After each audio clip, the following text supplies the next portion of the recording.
السلام عليكم ورحمة الله وبركاته. الحمد لله رب العالمين. صلاة وتسليم على أحمد المجتبى محمد المصطفى رسول الله صلى الله عليه وعلى آله وأصحابه وأتباعه إلى يوم الدين. فقد قال الله تبارك وتعالى في القرآن العظيم والفرقان المجيد بعد أعوذ بالله من الشيطان الرجيم بفضل بسم الله الرحمن الرحيم. يا أيها الذين آمنوا كتب عليكم الصيام كما كتب على الذين من قبلكم لعلكم تتقون. صدق الله العلي العظيم. وقال رسول الله صلى الله عليه وسلم تسحروا فإن في السحور بركة. صدق رسوله النبي الكريم ونحن على ذلك من الشاهدين والشاكرين والحمد لله رب العالمين. சர்வ புகழும் ஏகவல்லோன் அல்லாஹ் ஒருவனுக்கே உரித்தாவதாக. ஈருலகத் தலைவர் பெருமானார் முஹம்மது ரசூலுல்லாஹி ஸல்லல்லாஹு அலைஹி வஸல்லம் அன்னவர்கள் மீது, அன்னவர்களின் வழி வாழ்ந்த உத்தம சத்திய சஹாபாக்கள், தாபியீன்கள், தபஉத் தாபியீன்கள், நாதாக்கள், சுஹதாக்கள், நல்லவர்கள், குறிப்பாக நம்மவர்கள் மீதும் நம்மை நேசிக்கின்றவர்கள் மீதும் நாம் நேசிக்கின்றவர்கள் மீதும் அல்லாஹ்வின் வற்றா கருணை என்றென்றும் குன்றாமல் நின்று நிலவட்டுமாகுக. ஆமீன் ஆமீன் யா ரப்பல் ஆலமீன். சங்கைக்கும் இறை பொருத்தத்திற்கு உரித்தான அல்லாஹுவின் நல்லடியார்களே, அருமை முஃமினீன்களே, அல்லாஹு ஜல்ல ஷானுஹு வ தஆலாவின் அளப்பெரும் கிருபையினால் புனிதமும் மகத்துவமும் நிறைந்த ரமலான் மாதத்தை அடையப்பெறுகிற பெரும் பாக்கியத்தை, உயரிய நற்பேற்றினை வல்ல ரஹ்மான் நம்மவர்களுக்கு வழங்கி இருக்கிறான். அல்ஹம்துலில்லாஹ். இந்த ரமலானை அடைகிற பாக்கியத்தை தந்த ரப்புல் ஆலமீன் அல்லாஹு தஆலா இந்த ரமலானை அவனுக்கு பொருத்தமான முறையில் கழிக்கவும், ஆர்வத்தோடும் ஆரோக்கியத்தோடும் அமல்கள் செய்வதற்கும் வல்ல ரஹ்மான் அல்லாஹு தஆலா நம் அனைவருக்கும் தௌஃபீக் செய்தருள் புரிவானாக. இந்த ரமலானை முழுமையாக பயன்படுத்தி அல்லாஹ்வுடைய அன்பையும் அருளையும் மன்னிப்பையும் நரக விடுதலையையும் பெற்றுக்கொண்ட நன்மக்கள் கூட்டத்தில் அல்லாஹ் நம் அனைவரையும் சேர்த்தருள் புரிவானாக என்று துஆ செய்து என் வார்த்தைகளை தொடருகிறேன். அன்பிற்கினியவர்களே, அல்லாஹ் ரப்புல் ஆலமீன் அல் குர்ஆனிலே சொல்லுவான், நோன்பை கடமையாக்கியதற்கான தாத்பரியத்தை, நோக்கத்தை அல்லாஹ் சொல்லுகிறான். நோன்பை எதற்கு கடமையாக்கினேன்? நம்மை பசித்திருக்கச் செய்து அல்லாஹ் அதை பார்ப்பதற்காக வேண்டி நோன்பை கடமையாக்கவில்லை.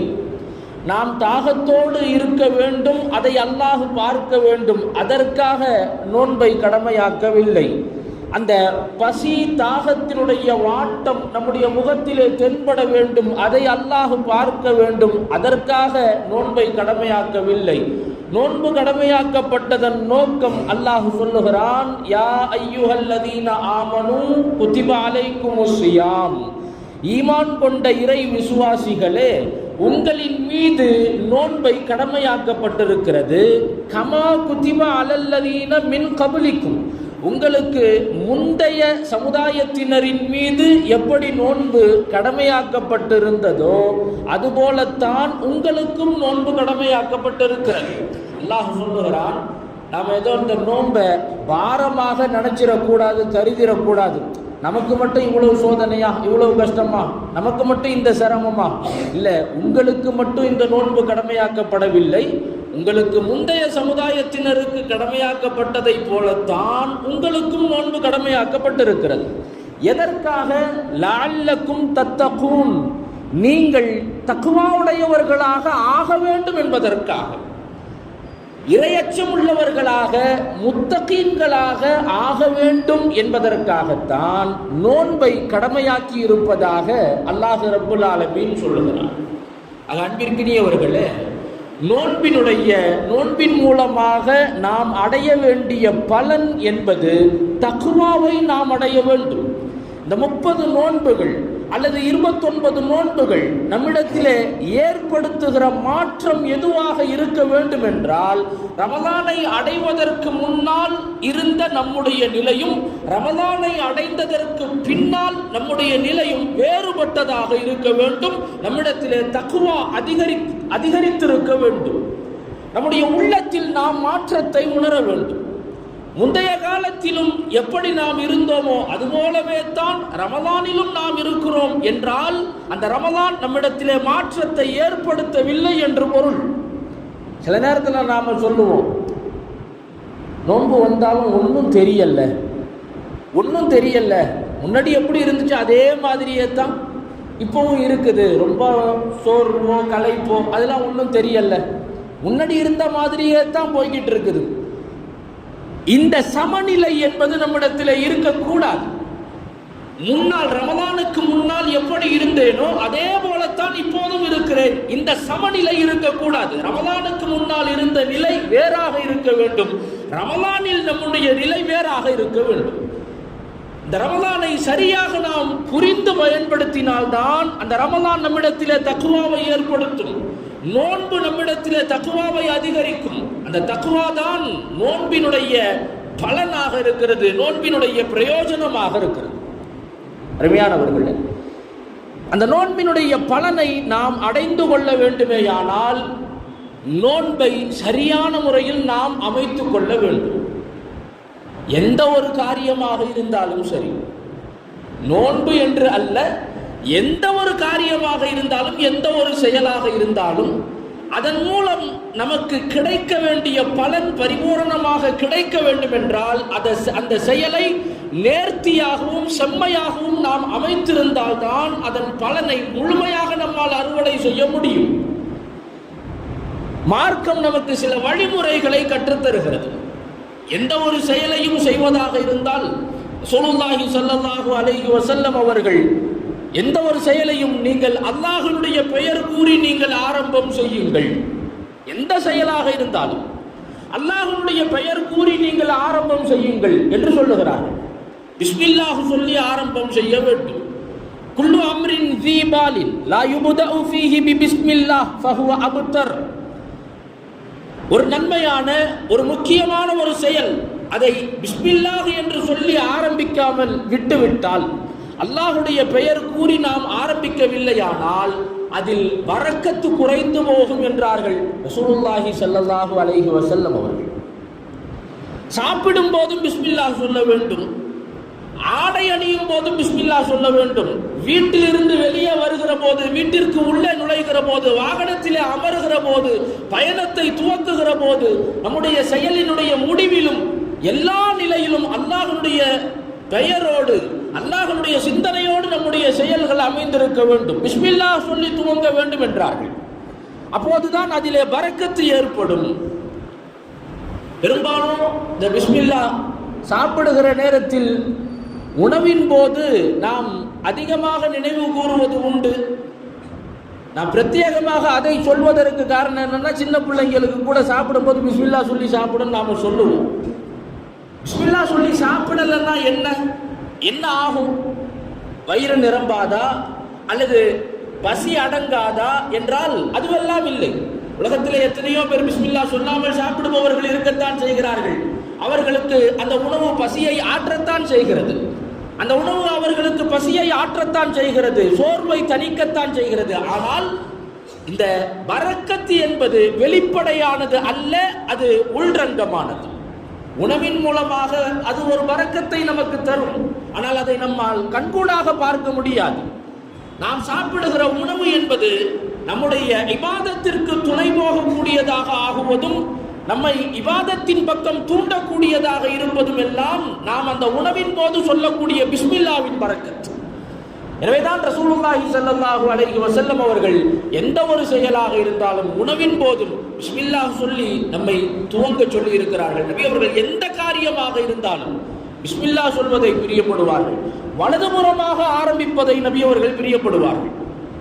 சாப்பிடுவதாக இருந்தாலும், தலைவாறுவதாக இருந்தாலும், செருப்பை அணிவதாக இருந்தாலும், எல்லா விஷயங்களிலும் முடிந்தவரை வலதுபுறத்திலிருந்து துவங்குவதை நபி ஸல்லல்லாஹு அலைஹி வஸல்லம் அவர்கள் விரும்பக்கூடியவர்களாக இருந்திருக்கிறார்கள். இப்ப இதிலிருந்து நாம் கற்றுக்கொள்ளுகிற பாடம் என்னவென்றால், எந்த ஒரு செயலாக இருந்தாலும் அதனுடைய துவக்கம் நேர்த்தியான முறையில் இருக்க வேண்டும். ஆரம்பம் அழகுற இருக்க வேண்டும். ஆரம்பத்தை நாம் சரியாக ஆரம்பிக்கும் போதுதான், துவக்கம் சரியாக இருந்தால்தான் அதனுடைய நிறைவு சரியானதாக அமையும். அதே போல ரசூலுல்லாஹி ஸல்லல்லாஹு அலைஹி வஸல்லம் அவர்கள் அதிகமாக அல்லாஹ்விடத்திலே கேட்கக்கூடிய துஆ, அல்லாஹும்ம அஹ்சின் ஆகிபத்தனா ஃபில் உமூரி குல்லிஹா, யா அல்லாஹ் எல்லா விஷயங்களிலும் அந்த காரியங்களினுடைய முடிவை எங்களுக்கு நீ நன்மையானதாக ஆக்கி தருவாயாக என்று அல்லாஹ்விடத்திலே துஆ கேட்பார். எந்த ஒரு செயலும், எந்த ஒரு செயலாக இருந்தாலும் அதனுடைய முடிவை எங்களுக்கு அழகாக ஆக்கி கொடு, நன்மையானதாக ஆக்கி கொடு. துவக்கமும் முடிவும் சரியானதாக நேர்த்தியானதாக இருக்க வேண்டும். நபி அவர்கள் சொல்லுவார்கள், இன்னமல் அமால் பில் ஹவாத்திம், அமல்கள் அதனுடைய கூலி அமைவதெல்லாம் அதனுடைய நிறைவை முடிவை பொறுத்துத்தான். அமல் சரியான முறையில் அதை கொண்டு போய் நாம முடிக்கணும். ஆரம்பம் சரியா இருக்குது, முடிவு சரியா இல்லை அப்படின்னு சொன்னா நம்மால் பலனை பெற முடியாது. சுலைமான் அலைஹிஸ்ஸலாம் அவங்களுடைய காலத்தில் இருந்த அந்த ஜின்கள் மாதிரி ஆயிடக்கூடாது. இந்த ஜின்கள் இடத்துல ஒரு பழக்கம் என்னன்னா, எந்த ஒரு வேலையை சொன்னாலும் சுறுசுறுப்பாகவும் மிக வேகமாகவும் செய்யக்கூடிய ஆற்றல் ஜின்களுக்கு உண்டு. அதனால தான் ஒரு பெரிய கட்டடத்தை, மிக உயரமான கட்டிடங்களை எல்லாம் பார்க்கிற போது மக்கள் சொல்வார்களாம், இது என்ன மனுஷன் கட்டினானா இல்ல ஜின்னு கட்டுச்சா, இவ்வளவு பிரம்மாண்டமாக இருக்குது. ஜின்களுக்கு வேலைகள் என்பது மிக சாதாரணமானது, ரொம்ப சுறுசுறுப்பாக செஞ்சிடும். ஆனா அந்த ஜின்களிடத்திலே உள்ள ஒரு குறைபாடு என்னவென்றால், ஏதாவது ஒரு வேலையை கொடுத்துக்கிட்டே இருக்கணும். அதுக்கு கொஞ்சம் ரெஸ்ட் கொடுத்தோம் அப்படின்னா செய்த வேலையை சிதைத்து விடுவார்கள். ஒரு கட்டடம் கட்டுறாங்க, அதுக்கு அடுத்து ஒரு வேலையை கொடுத்துடணும். சும்மா இருந்தா கட்டின கட்டடத்தை அப்படியே கொஞ்சம் கொஞ்சமா குறைச்சிக்கிட்டே வந்துடுவாங்க. ஏதாவது ஒரு வேலை செய்யணும். ஆரம்பத்தை நாம் சரியாக செய்துவிட்டால் ஓகே என்று அல்ல, முடிவும் சரியாக இருக்க வேண்டும். செய்த அமலை கரெக்டா போய் முடிக்கணும். முடிவு சரியாக அமையவில்லையானாலும் அதனுடைய நன்மையை, அதனுடைய பலனை நம்மால் முழுமையாக அமைத்துக் கொள்ள முடியாது, பெற்றுக்கொள்ள முடியாது. எனவே இந்த நோன்பினுடைய பலனை நாம் அடைய வேண்டுமேயானால் நம் நோன்பின் துவக்கமும் சரியாக இருக்க வேண்டும், முடிவும் சரியாக இருக்க வேண்டும். நோன்பினுடைய துவக்கம் எது? எங்கிருந்து நம்முடைய நோன்பு துவங்குகிறது? சஹரினுடைய நேரத்திலிருந்து. சஹரினுடைய நேரத்திலிருந்து நம்முடைய நோன்பு துவங்குகிறது. அந்த சஹரினுடைய நேரத்தை நாம் எப்படி அமைத்துக் கொள்ள வேண்டும்? ரசூலுல்லாஹி ஸல்லல்லாஹு அலைஹி வஸல்லம் அவர்கள் சொல்லுவார்கள், தஸஹரு ஃபஇன்ன ஃபிஸ் ஸஹூரி பரக்கா, நீங்கள் சஹர் செய்து கொள்ளுங்கள். சஹரிலே அந்த நோன்பிற்கான உணவை நீங்கள் எடுத்துக் கொள்ளுங்கள், காரணம் அதிலே பரக்கத் இருக்கிறது என்றார்கள் ரசூலுல்லாஹி ஸல்லல்லாஹு அலைஹி வஸல்லம் அவர்கள். சஹரினுடைய உணவிலே இருக்கக்கூடிய பரக்கத்து என்பது அதனுடைய அமைப்பு என்ன, எந்த வகையில எல்லாம் நமக்கு பரக்கத்து கிடைக்குது அப்படின்னா, சஹரிலே நாம் எழுகிறோமே, எழுந்து நோன்பிற்காக வேண்டி நாம் தயாரிப்பு செய்கிறோமே, இது அல்லாஹ்விற்கு பொருத்தமானது, பிரியமானது. காரணம் அது அல்லாஹ்விற்கு மிக மிக விருப்பமான நேரம். அல்லாஹ் நம்மோடு மிக சமீபத்தில் இருக்கக்கூடிய நேரம் அது. அந்த நேரத்திலே நாம் ஒரு அமலுக்காக வேண்டிய ஆயத்தமாகுவது அல்லாஹ்வுடைய பரக்கத்தை நமக்கு பெற்றுத்தரக்கூடிய அமல் அது. ரசூலுல்லாஹி ஸல்லல்லாஹு அலைஹி வஸல்லம் அவர்களுடைய சுன்னத்தை நாம் ஹயாத்தாக்குகிறோம். காரணம், வியவர்கள் சொல்லுவார்கள், அஹ்ல கிதாபுகள், வேதக்காரர்கள், முந்தைய யூதர்கள், அவர்களுக்கும் நோன்பு இருந்தது. முந்தைய சமுதாய மக்களுக்கும் அவர்களுடைய நோன்பிற்கும் நம்முடைய நோன்பிற்குமான வேறுபாடு என்பது இந்த சஹர் தான். காரணம், முந்தைய உம்மத்தினர்களுக்கு சஹரி என்பது கிடையாது. நமக்குத்தான் அல்லாஹ் சஹரை தந்திருக்கிறான் நபி அவர்களின் மூலமாக. இது நபி அவர்களுடைய சுன்னத். அந்த சுன்னத்தை நாம் செயல்படுத்துகிற போது அதனுடைய நன்மையையும் நம்மால் பெற்றுக்கொள்ள முடிகிறது. சஹரினுடைய உணவை எடுத்துக்கொள்வதன் மூலமாக அந்த நோன்பு காலத்தின் பகலிலே அதிகமாக அமல் செய்வதற்கு அது ஒரு காரணமாகவும் அமைகிறது. எனவே இந்த வகைகளிலெல்லாம் அந்த சஹர் என்பது பரக்கத்தானதாக இருக்கிறது. எனவே நபி அவர்கள் சொன்னார்கள், தஸஹரு, நீங்கள் சஹர் செய்து கொள்ளுங்கள், ஃபஇன்ன ஃபிஸ் ஸுஹூரி பரக்கா, அதிலே உங்களுக்கு பரக்கத் இருக்கிறது என்றார்கள். இந்த சஹரினுடைய உணவை நாம் எடுத்துக்கொள்ளக்கூடிய நேரம், எந்த நேரத்தில் சஹர் செய்யணும்? அம்மில் சிலர் உண்டு, இரவு ஆரம்பத்திலேயே கொஞ்சம் சாப்பிட்டுட்டு அப்படியே தூங்கிடுறது, நியத்து வச்சுட்டு. சஹருடைய நேரம் என்று இல்லாமல் தராவீஹுக்கு பிறகு சாப்பிட்டுட்டு அப்படியே படுத்துறது, அப்புறம் ஃபஜ்ருக்கு எந்திரிச்சிக்கலாம் அப்படின்னு. இப்படி ஒரு விதம். மற்றொன்று, சஹர் நேரத்திலே எழுந்து துவக்கமாகவே, சீக்கிரமாகவே, விரைவாகவே சஹருடைய உணவை எடுத்துக்கொள்வது. இன்னும் சிலர் உண்டு, பாங்கு சப்தம் காதிலே கேட்கிற வரையிலும் சஹரினுடைய உணவை எடுத்துக்கொள்வது. எது சரியானது? ரசூலுல்லாஹி ஸல்லல்லாஹு அலைஹி வஸல்லம் அவர்கள் எப்படி சஹர் செய்திருக்கிறார்கள் என்றால், அவர் நபி அவர்களினுடைய சஹரினுடைய முறையை பற்றி கேட்கப்படுகிறது. ரசூலுல்லாஹி ஸல்லல்லாஹு அலைஹி வஸல்லம் அவங்க எப்ப சஹருடைய உணவை சாப்பிடுவாங்க சொல்றாங்க, நபி ஸல்லல்லாஹு அலைஹி வஸல்லம் அவர்கள் சஹர் செய்து அவர்கள் தொழுவதற்கு இடையிலே ஒரு 50 ஆயத்துகளை ஓதுவதற்கான நேரம் இருக்கும். குர்ஆன்ல 50 ஆயத்துகளை ஓதுவதற்கான நேரமும் அவகாசமும் இருக்கும். இதுதான் நபி ஸல்லல்லாஹு அலைஹி வஸல்லம் அவர்கள் சஹர் செய்யக்கூடிய விதமாக இருந்தது என்று சஹாபாக்கள் நமக்கு விளக்கம் தருகிறார்கள். அருமையானவர்களே, புகாரியிலே பதிவு செய்யப்படக்கூடிய ஹதீஸ் இது. 50 ஆயத்துகள் ஓதக்கூடிய அளவிற்கு இடைவெளி இருக்கும். இப்போ நாம் என்ன செஞ்சிடக்கூடாது அப்படின்னா, பாங்கினுடைய ஓசை சப்தம் கேட்கிற வரைக்கும் சாப்பிடுவது, அதெல்லாம் சாப்பிடலாம், கூடாது என்று அல்ல, நிர்பந்தத்திற்கு அப்படி நாம் பயன்படுத்தி கொள்ளலாம். சில நேரம் ரொம்ப தாமதமாக நாம் எழுந்துட்டோம், கொஞ்சம் அசந்துட்டோம், அப்போ சஹர் செய்கிறதுக்கு பாங்கினுடைய நெருக்கம் ஆயிடுச்சு அப்படின்னா பரவாயில்லை, கூடுமா என்றால் கூடும். ஆனால் இதையே நாம் வழமைப்படுத்தி கொள்ளக்கூடாது. எல்லா நாட்களிலும் பாங்கு சொல்லப்படுகிற வரையிலும் சாப்பிடுவது, இதை நாம் வழமைப்படுத்தி கொள்ளக்கூடாது. ரசூலுல்லாஹி ஸல்லல்லாஹு அலைஹி வஸல்லம் அவர்கள் பாங்கிற்கும் அந்த சஹருக்கும் இடையிலே, தொழுகைக்கும் சஹருக்கும் இடையிலே 50 வசனங்கள் ஆயத்துகளை ஓதுவதற்கான நேரத்தை நபி அவர்கள் எடுத்துக்கொள்வார்கள் என்பதை புகாரி போன்ற கிதாபுகளிலே நம்மால் பார்க்க முடிகிறது. எனவே இந்த முறையை நாம் நம்முடைய சஹருடைய நேரத்தில் நாம் கடைபிடிக்க வேண்டும். அதே போல சஹரினுடைய நேரத்தில் வீணான பேச்சுக்கள், தேவையில்லாத செயல்கள், நேரத்தை போக்குவதற்காக, கடத்துவதற்காக வேண்டி தேவையில்லாத வேலைகளிலே ஈடுபடுவது, அதையெல்லாம் முற்றிலுமாக நாம் தவிர்த்து கொள்ள வேண்டும். நோன்பினுடைய நோக்கம் தக்வா. தக்வாவுடையவர்களிடத்திலே இருக்கக்கூடிய பிரதானமான 2 அம்சங்களை அல்லாஹு தஆலா குர்ஆனில் சொல்றான்.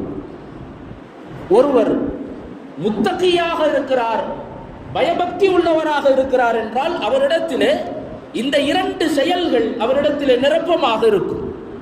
ஒன்று, கானூ கலீலம் மினல் லைலி மா யஹ்ஜஊன், இரவில் மிக குறைந்த நேரமே அவர்கள் தூங்குவார்கள்.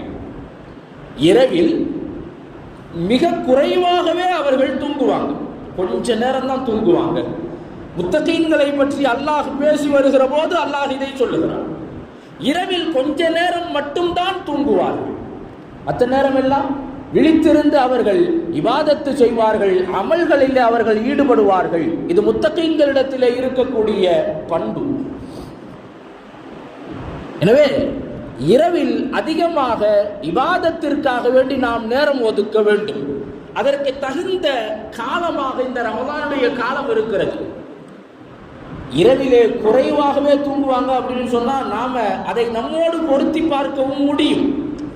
நானும் கொஞ்ச நேரம் தான் தூங்குறேன், 2 மணிக்கு படுத்தேன், 2:30க்கு படுத்தேன், 3:30க்கு சஹருக்கு எந்திரிச்சிட்டேன், கொஞ்ச நேரம் தான் தூங்குறோம். ஆனா அந்த 2:30க்கு முன்னாடி வரைக்கும் நாம என்ன செஞ்சோங்கிற அந்த கணக்கு இருக்குது இல்ல, அதை எடுத்து பார்க்கணும். அதுதான் இங்கே பிரதானமான நோக்கம்.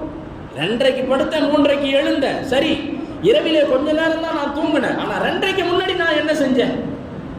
நாம் நம்முடைய விழித்திருத்தல் என்பது வெறும் வீண் விளையாட்டுகளில் பொழுதுபோக்குகளிலே மட்டும் கழிந்திருந்தால் அது இந்த ஆயத்தின் கீழே இடம்பெறாது, வராது.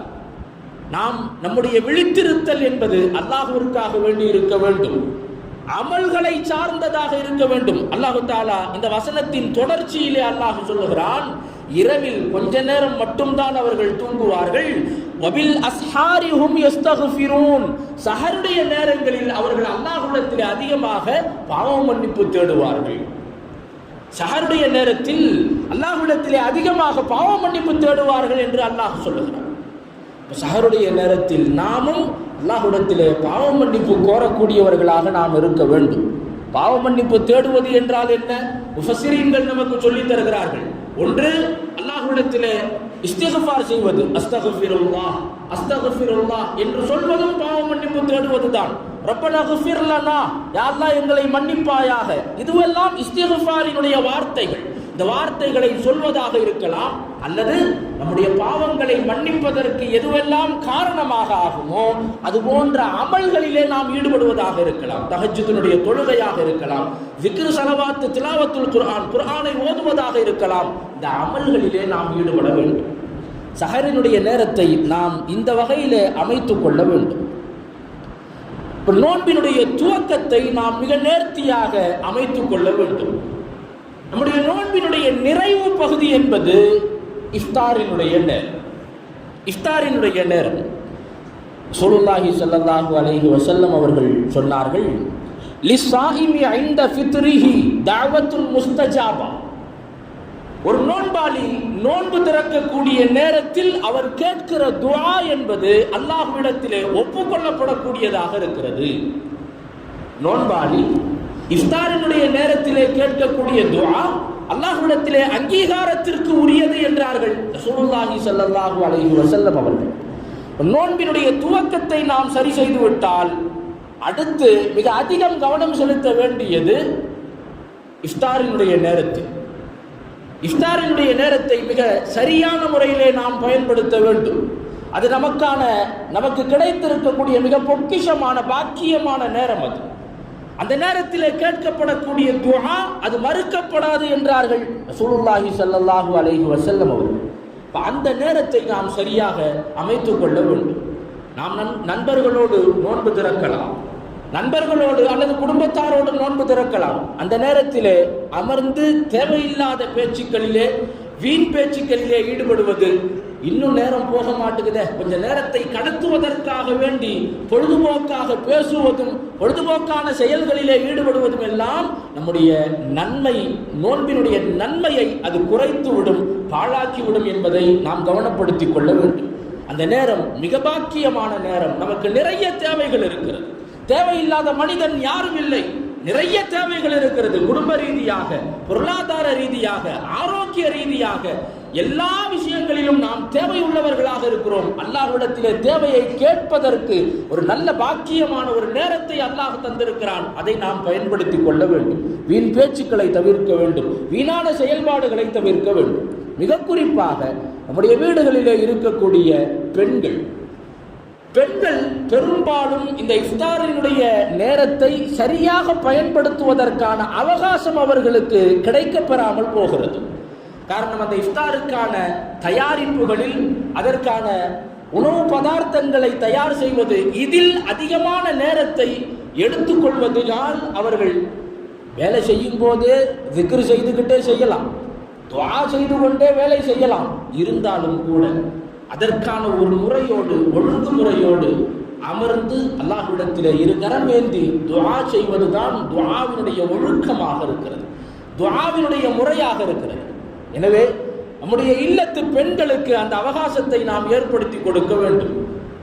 சின்ன சின்ன பதார்த்தங்கள், ரசூலுல்லாஹி ஸல்லல்லாஹு அலைஹி வஸல்லம் அவர்கள் நோன்பு திறப்பதற்காக வேண்டி பேரித்தம்பழத்தை தான் பயன்படுத்துவார்கள். பேரித்தம்பழங்களை கொண்டு நபி அவர்கள் நோன்பு திறப்பார்கள். எனவேதான் இன்றளவிலும் இஃப்தாருக்காக வேண்டி என்ன இருக்கோ இல்லையோ பேரிச்சம்பழம் இருக்கும். இது நபி அவர்களுடைய சுன்னத். சில நேரத்தில் அந்த பேரித்தம்பழமும் கூட இல்லாமல் இருக்கும். வெறும் தண்ணீரை கொண்டு நோன்பு திறப்பார்கள். தண்ணீரை கொண்டு.